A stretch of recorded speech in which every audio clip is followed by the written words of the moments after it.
Hey everyone, it's Caleb from Think Thinker Thunk with something I've been thinking about. Like many people, I have been enjoying the 2017 Beauty and the Beast trailers and pre-released scenes, but the more I watch them, the more I am bothered by them. I find nearly every shot to be beautifully composed, perfectly lit, and bursting with rich colors, yet something about it just feels off. Comparing an identical scene from the 1991 animated version proved insightful for me and I hope of interest to you. The scene from the 2017 live-action version opens with two beautiful shots of a clock striking 8 o'clock. Immediately I ask, why two shots? Remember Hitchcock's rule, the size of an object in a frame should be equal to its importance in the story at that moment. The sudden cut to an extreme close-up tells me this is as important as the clock striking midnight for Cinderella. But is it? The bonjour sequence is perfect, except I'm a little bothered by the quick pan move in the third shot. It's a distraction for me in this particular sequence, but more on that later. Belle enters the scene and everything looks great, but we quickly have a problem.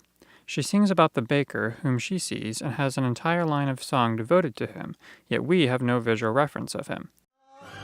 There goes the baker with his tray like always. As soon as she sings, "There Goes the Baker," I'm motivated to see the baker, but the filmmaker ignores this motivation and I have to wait 2.5 seconds wondering who and where the baker is. After this is resolved, the shot is executed beautifully. We have a good shot, reverse shot sequence here. I believe I have. The problem is I can't remember what. Then comes arguably the worst shot in the whole sequence. Belle laughs and Monsieur Jean delivers his next line, but we are stuck looking at the back of Jean's head rather than seeing the laugh and the line. We cut to the shot we should have been seeing during this time in the middle of Jean's last word, which is bad timing in more than one way. Oh well, I'm sure it'll come to me.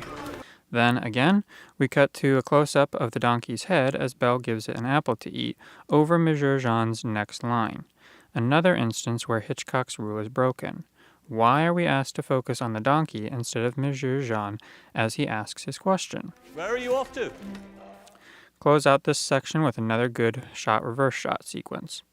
Cut to a perfectly composed shot of Belle striding past a group of schoolboys singing about her on their way to school. But then we're given 3 close-up shots of the boys and the schoolmaster when we really want to see Belle, the subject of their song. This is Belle's scene. We need her to be the focus of nearly every shot while the other characters sing about her. This shot accomplishes this well, but because Belle hurries across the foreground, we can't see her and the schoolboys at the same time, and are focused to cut to a sequence that distracts us from the main subject matter. This is a case where the individual shots are magnificent, but the filmmaker has forgotten the purpose of this scene and the camera's job to communicate that purpose. Story is king, not camera. Next, we take 3 shots to show Belle hopping across the stones in the pond. Why do we need 3? Her hops are in time with the music, so we don't need the editing to enforce rhythm.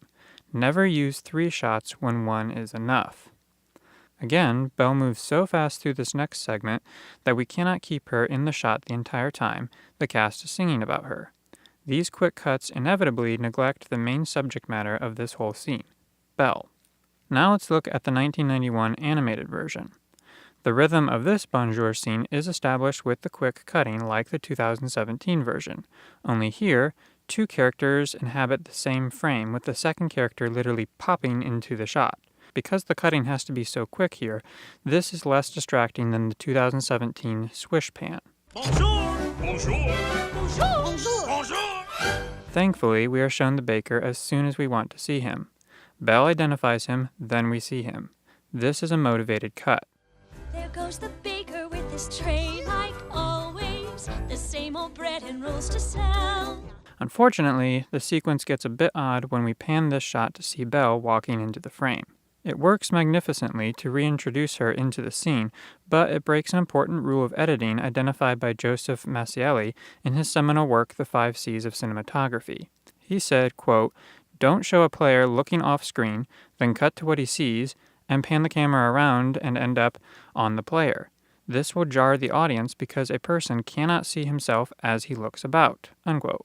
Well, that's exactly what happens here, and yes, it's a bit disorienting. Something ingenious about the 1991 version is that the filmmakers had Belle walk dreamily through town. Her pace is slow enough to allow the other characters to sing about her while she stays within the shot, but it also communicates something about her character. She's a daydreamer with her head in books or mind in other places. Here we have a proper sequence of shots that follows Hitchcock's rule and are motivated in their cuts. Why this shot is framed close here and pulls out, I don't know, but it's not necessarily wrong. The rest of this sequence is perfectly timed to keep Belle in full view as we watch the townfolk sing about her. It not only works in terms of the camera and the editing, but it has the added benefit of visually communicating something about Belle herself. Look, there she goes, the girl is strange, no question. And she's strange, can't you tell? Never part of any crowd, 'cause her head's upon some cloud. No denying she's a funny girl, that Belle. The 1991 animated version may be more comical and archaic than the gorgeous 2017 rendition, but I believe a careful analysis of the two reveals superior grasp of the rules and purposes of camera and cutting in the older version. That's not to say that the way the animated version shot the scene is the only way to do it, or even the best way to do it, but I do think it was better filmmaking.